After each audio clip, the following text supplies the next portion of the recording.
সুপ্রিয় শিক্ষার্থী খেয়াল করো, আমরা গত পর্বে 47 নম্বর পৃষ্ঠা পর্যন্ত সমাধান করেছি। আজকে আমরা 48 নম্বর পৃষ্ঠা দলগত কাজ নাম্বার 3 এটা দেখব এবং এর নিচে তিনটা বক্স দেওয়া রয়েছে, এটা আমরা পূরণ করব। সাথে দলগত 4 দেওয়া রয়েছে, সেটাও আমরা পূরণ করব। চলো আমরা ফার্স্টে পড়ে আসি। দেখো আমাদেরকে কি বলা হয়েছে।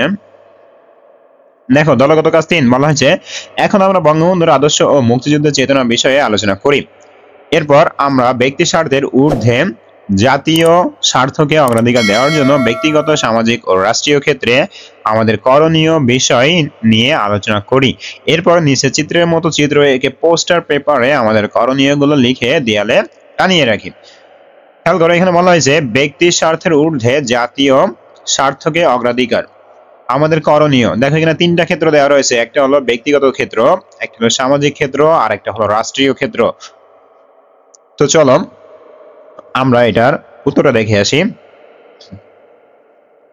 দেখো ফার্স্টে আমাদের কি কাজ ছিল এটা আমরা পড়ি। দেখো ফার্স্টে বলা হয়েছিল যে আদর্শ মুক্তিযুদ্ধের চেতনা বিষয়ে আলোচনা করি, ঠিক আছে। তো প্রথমে চলো আমরা এটা একটু দেখে নেই।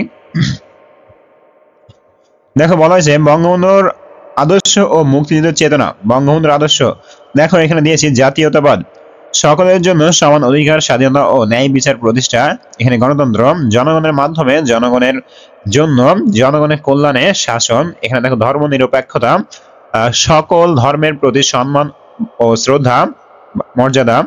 এবার দেখো সামাজিক ন্যায় বিচার, সকলের জন্য সমান সুযোগ ও সুবিধা নিশ্চিত করা। এবার খেয়াল করো মুক্তিযুদ্ধের চেতনা, এখানে স্বাধীনতা হিসেবে দিয়েছি পরাধীনতার বিরুদ্ধে লড়াই ও স্বাধীন রাষ্ট্র প্রতিষ্ঠা, এখানে আত্মত্যাগ হিসেবে দিয়েছি জাতির জন্য সর্বোচ্চ মঙ্গল কামনা হবে, সরি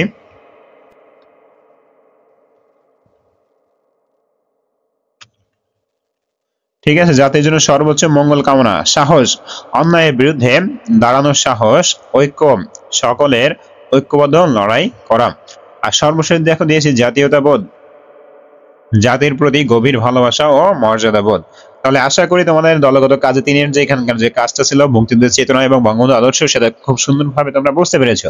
এবার আমরা চলে যাবো ব্যক্তিগত স্বার্থের যে 3টা পয়েন্ট রয়েছে, ব্যক্তিগত ক্ষেত্র, সামাজিক ক্ষেত্র এবং রাষ্ট্রীয় ক্ষেত্র, এইখানকার উত্তর দেখে নেওয়ার জন্য।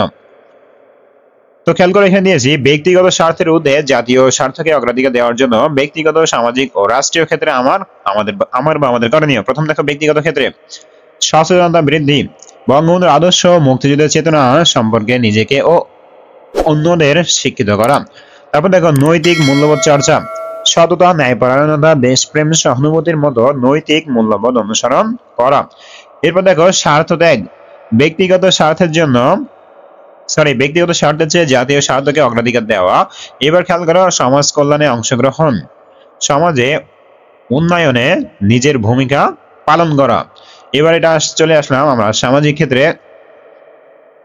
এখানে বলা হয়েছে সামাজিক ন্যায় বিচার প্রতিষ্ঠা, তো সকলের জন্য সমান সুযোগ ও সুবিধা নিশ্চিত করার জন্য কাজ করা।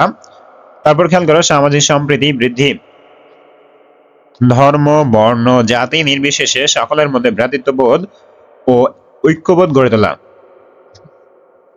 এরপরে খেয়াল করো সামাজিক কুসংস্কার দূরীকরণ, সমাজের ক্ষতিকর রীতিনীতি ও বিশ্বাস দূর করা। এবং সর্বশেষ দেখো খেয়াল করো পরিবেশ রক্ষা, পরিবেশের ভারসাম্য রক্ষার জন্য কাজ করা। এবার আমরা চলে আসলাম এরপরে রাষ্ট্রীয় ক্ষেত্র। দেখো এখানে দিয়েছি সুশাসন প্রতিষ্ঠা, আইনের শাসন প্রতিষ্ঠা, দুর্নীতি দূরীকরণ, জনগণের প্রতি সরকারের জবাবদিহিতা নিশ্চিত করা। রাষ্ট্রীয় উন্নয়নে অংশগ্রহণ, দেশের অর্থনৈতিক উন্নয়ন, শিক্ষা, স্বাস্থ্য, কৃষি ইত্যাদি ক্ষেত্রে সরকারের সহায়তা করা। রাষ্ট্রীয় নিরাপত্তা রক্ষা, দেখো এরপরে রাষ্ট্রীয় নিরাপত্তা রক্ষা, দেশের সার্বভৌমত্ব। তাহলে আশা করি তোমাদের 48 নম্বর পৃষ্ঠার এই যে ব্যক্তি স্বার্থের 3টা কাজ ছিল, 3টা বক্স ছিল, এটা খুব সুন্দরভাবে কমপ্লিট করতে পেরেছো। এবার চলে আসলাম দলগত কাজ 4। দেখো বলা হয়েছে বঙ্গবন্ধুর মেলার আয়োজন। তো এখানে কি বলা হয়েছে সেটা আমরা একটু পড়ে ফেলি। দেখো বলা হয়েছে আমরা আগে 5 থেকে 6 জন মিলে যে দল গঠন করেছি সেই দলে আবারও কাজ করব। প্রতিটি দল বঙ্গবন্ধু শেখ মুজিবুর রহমানের জীবনের যে কোনো একটি ঘটনাকে কেস স্টাডি হিসেবে নেব। সেই ঘটনা সংশ্লিষ্ট তথ্য সংগ্রহ করে একটি নাটিকা বা পোস্টার পেপার বা পাওয়ার পয়েন্ট প্রেজেন্টেশন তৈরি করব। এখানে 3টা অপশন দেওয়া রয়েছে, নাটিকা, পোস্টার পেপার বা পাওয়ার প্রেজেন্টেশন পয়েন্ট। আমাদের তৈরি করা নাটিকা, পোস্টার পেপার, পাওয়ার প্রেজেন্টেশনে 26শে মার্চে বঙ্গবন্ধু মেলাতে উপস্থাপন করব। এই মেলার আয়োজন করার জন্য আমরা বিদ্যালয়ে একটি স্থান ও সময় নির্ধারণ করব। মেলায় উপস্থিত থাকার জন্য আমাদের এলাকার বিভিন্ন বিশিষ্টজনকে আমন্ত্রণ জানাবো। প্রয়োজনে শিক্ষকের সহায়তায় আমন্ত্রণ পত্র লিখতে পারি। তো চলো আমরা এটার উত্তর দেখে আসি। দেখো আমাদের কিন্তু এখানে অপশন দেওয়া হয়েছে তিনটা, একটা হলো নাটিকা, একটা হলো পোস্টার পেপার, একটা হলো পাওয়ার পয়েন্ট প্রেজেন্টেশন। তো চলো আমরা এখান থেকে নাটিকাটা দেখে আসি। খেয়াল করো, নাটক বা নাটিকা 7ই মার্চের ভাষণের আলোকে। দেখো প্রথম দেখো চরিত্র বঙ্গবন্ধু শেখ মুজিবুর রহমান, কামাল হোসেন, আবুল হাসান কানা, জুলিয়ান রহমান, শেখ ফজলুল হক মনি, নুরুল ইসলাম, মতিউর রহমান সাংবাদিক, পুলিশ, জনগণ। তো চলো আমরা দৃশ্যপট একটু পড়ি।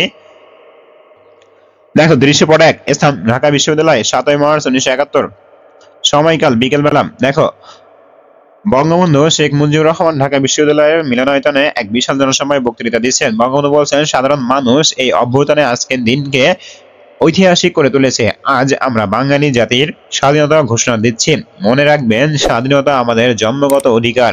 স্বাধীনতা ছাড়া আমাদের বাঁচার কোনো অধিকার নেই। জনতা উত্তেজিত হয়ে স্লোগান দিতে থাকে, জনতা জয় বাংলা, জয় বাংলা। কামাল হোসেন, আবুল হাশেম কানা, জুলিয়ান রহমান, শেখ ফজলুল হক মনি, নুরুল ইসলাম এবং মতিউর রহমান মঞ্চে বঙ্গবন্ধুর পাশে দাঁড়িয়ে আছেন।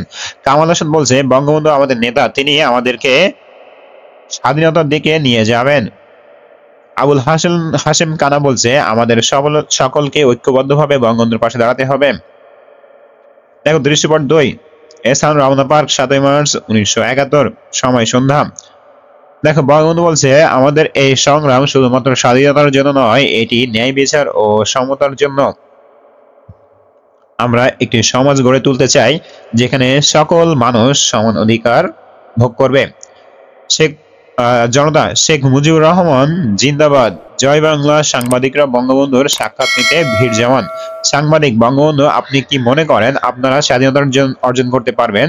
বঙ্গবন্ধু বলে, নিশ্চয়ই, বাঙালি জাতি অদম্য, আমরা আমাদের স্বাধীনতা অর্জন করে ছাড়ব। জনতা, আহা, সবাই মারধর। অর্থাৎ এখানে আমি একটু ক্লিয়ার করে দিই। যখন বঙ্গবন্ধু শেখ মুজিবুর রহমান স্বাধীনতা অর্জন করে ছাড়বো ভাষণ দিয়েছিলেন, তখন পুলিশ হঠাৎ করে জনতার উপর গুলি চালাতে শুরু করে এবং সেই পরিপ্রেক্ষিতে জনতা এখানে বলে, আহা, সবাই মারো ধরো। অর্থাৎ যে পুলিশকে সবাই মারো এবং ধরো, মানে তারকে প্রতিরোধ করো। ঠিক আছে সুপ্রিয় শিক্ষার্থী, আশা করি তোমাদের 48 নম্বর পরীক্ষায় যে সমাধানটা ছিল, যে শখটা ছিল, খুব সুন্দরভাবে সেটা সমাধান করতে পেরেছো বা বুঝতে পেরেছো। আজকের ক্লাসটা এই পর্যন্ত। পরবর্তী ক্লাস শুরু করো 49 নম্বর পরীক্ষা থেকে ডিফারেন্ট একটা চ্যাপ্টার নিয়ে। সবাই ভালো থাকো, সুস্থ থাকো এবং আমাদের চ্যানেলের সঙ্গেই থাকো।